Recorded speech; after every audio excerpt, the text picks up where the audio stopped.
those drums will last the rest of your life if you guys take care of them. There are a couple tips I want to give you. They're hand drums, so you don't play them with your feet, and you don't play them with pencils, and you don't play them with scissors, and stuff like that. Kind of hear what I'm trying to tell you? You play that with your hand, it's going to last a long, long, long, long time. We were contacted by Steve Turner at Giving Tree Music to coordinate a project of drum making and finally drum circle playing.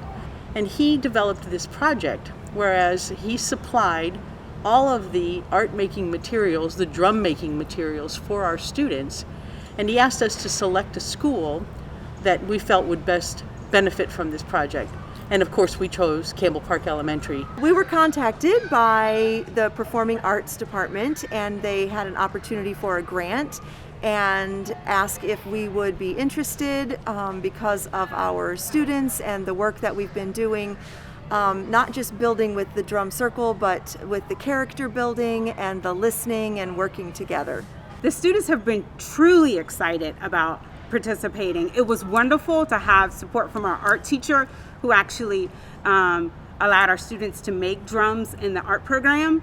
And then she worked with the music teacher, and they were super excited to show, one, that they built their own drum, but then to go to music and be able to play their drum was wonderful. It was nice that those two came together and partnered.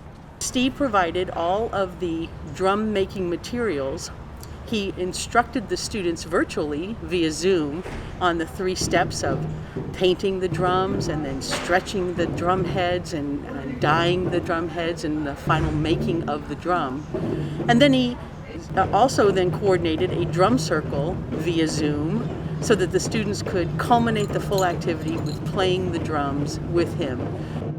It took a little time for students to buy in. The first day with that sanding and priming, it just wasn't that fun for them. But once they actually got to design and splatter paint and sponge paint and make it their own, they definitely bought in at that point. They needed to be sold because sometimes when things are new, it takes a moment. You know, there's a place of comfort, and then there are times that things are new and that's hard for them. Just grateful that we have the referendum, monies that provide so many of these opportunities for our students that goes above and beyond what we can do in a normal day, and adding these extra programs and projects for our students. And I learned that it doesn't matter if you make a mistake, you can fix it. The best part of the process is when the guy came on there, and then we started we started drumming and making our own drum circle and stuff. That was pretty fun. You know, the exciting thing about the drum circle isn't just the wonderful music that the students are learning. You know, they're getting a really high quality music education, but it's also the life lessons. One of the things that struck me during the circle was when Steve Turner asked, if we make a mistake, what happens? And the kids all knew the answer, and the answer was nothing.